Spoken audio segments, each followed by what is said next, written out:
Safiye Sultan, the Italian woman who ruled the Ottoman Empire from behind the curtain. She was born a Christian in Venice, kidnapped by pirates, and sold into the Ottoman palace, but she rose to become one of the most powerful women in the empire. Safiye Sultan, the cunning Italian concubine, captured the heart of Sultan Murad III and ruled from the shadows as Valide Sultan. With charm, intelligence, and political mastery, she influenced wars, shaped diplomacy, and even exchanged letters with Queen Elizabeth I. Discover the dramatic rise of the woman who ruled the Ottoman Empire. From behind the curtain. In the spring of 1550, a girl was born in the city of Venice, Italy, into an ordinary Christian family. She could never have imagined that fate would cast her into the heart of an empire without mercy, an empire ruled by sultans and governed, behind veils and shadows, by the hands of concubines and queens. Her real name was Sophia Boffo, but history would remember her as Safiye Sultan, the woman who captured the heart of a sultan and ruled an empire from behind the curtain. In her teenage years, she was abducted by Ottoman pirates in the Adriatic Sea and taken to Istanbul, where she was sold in the slave markets and brought to the imperial palace. But Safiye was no ordinary girl. Her gaze was calm yet intelligent, and her silence masked a mind sharper than most.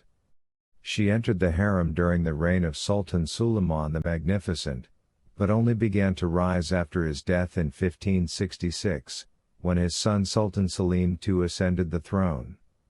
Selim was weak-willed and more interested in pleasures than politics, giving Safiye a golden opportunity to observe, learn, and adapt within the complex walls of the palace.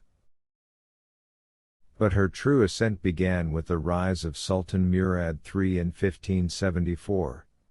Murad, a cultured and contemplative man, was deeply susceptible to the charm of women. Among dozens of concubines, it was Safiye who captivated him, not for her beauty alone, but for her intellect and precise sense of timing. He loved her fiercely, and she soon became his favorite. In 1566, she gave birth to his only son, Mehmed, who would later become Sultan Mehmed III. Safiye was no longer a concubine. She became Haseki Sultan, the mother of the heir to the throne. And from that moment, she began her true rise to power. When Sultan Murad III died in 1595, and their son Mehmed took the throne, Safiye became Valide Sultan, the most powerful woman in the empire. At around 45 years old, she began pulling the strings of power from behind the scenes, appointing viziers, removing grand viziers, manipulating palace factions, and even corresponding with foreign leaders. It was said she orchestrated the execution of Grand Vizier Yaqub Pasha, and her alliance with the Janissaries cemented her influence over military decisions. She ruled not with a sword, but with diplomacy and cunning. She maintained strong ties with the Republic of Venice, and even corresponded with Queen Elizabeth I of England, who wrote her letters of admiration and respect.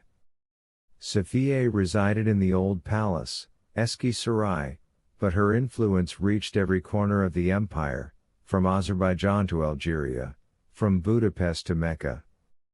Even after the death of her son Mehmed III in 1603, and the succession of her grandson Sultan Ahmed I, she tried to maintain her power. But time had changed, and her sun began to set. In 1619, Safiye Sultan passed away, around the age of 70, after a life lived at the heart of the Ottoman court. She died quietly, but left behind a legacy of whispered stories and royal intrigue. Tales that still echo in the halls of the harem.